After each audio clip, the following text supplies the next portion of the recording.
আমিও দোয়া করি খোদার দরবারে, খোদা আমার মাহফিলটা যে কটা যুবক ছেলে, যে কটা বাচ্চা, যে কটা বাপ, যে কটা চাচা, যে কটা ভাই আল্লাহ আমার এই মাহফিলে বসেছে আল্লাহ, এদেরকে তুমি জীবনে জিন্দেগিতে হায়াতে মওত আল্লাহ একবার একবার একবার তোমার কাবা মদিনাওয়ালা দরবারের মেহমান আল্লাহ বানিয়ে দিও।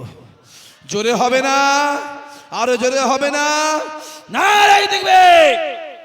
খোদার কসম করে বলি যুবক শুনে রেখে দাও, আল্লাহকে সাক্ষী রেখে বলি বাপেরা চাচারা শুনে রেখে দেন, যদি কেউ দিল থেকে মন থেকে অন্তর থেকে একবার যদি কেউ কাবা শরীফ আর রাসূলুল্লাহ দরবারটাকে যদি একবার দেখে, ওই মানুষটা জীবনে কোনোদিন অন্যায় কাজ করতে পারবে না।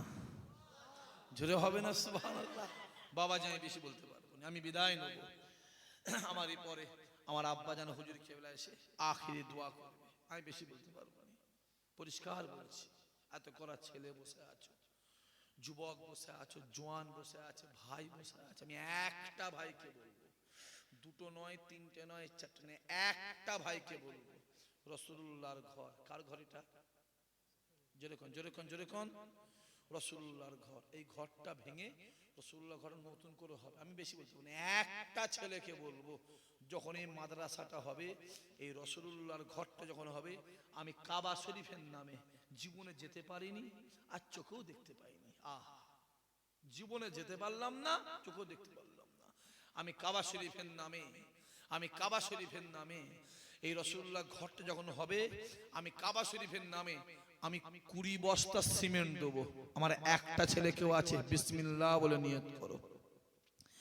আমি ইসহাক সিদ্দিক তার জন্য একটা দোয়া চাইবো, আল্লাহ তার হজ কবুল করেন, আল্লাহ তার হজ কবুল করেন, আল্লাহ তার হজ কবুল করেন। জীবন অন্তত একটা বার নিজে চোখে নিজে চোখে নিজে চোখে আল্লাহ কাবা শরীফটাকে দেখার তৌফিক দান করে দেন। জোরে বলুন আল্লাহুম্মা আমিন। সবাই মিলে হবেন আল্লাহুম্মা আমিন। নারাই দেখবে।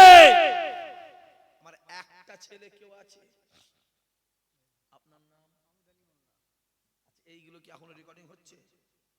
রেকর্ডিং বন্ধ করে দাও, কেন কালেকশন করছি তো করছি,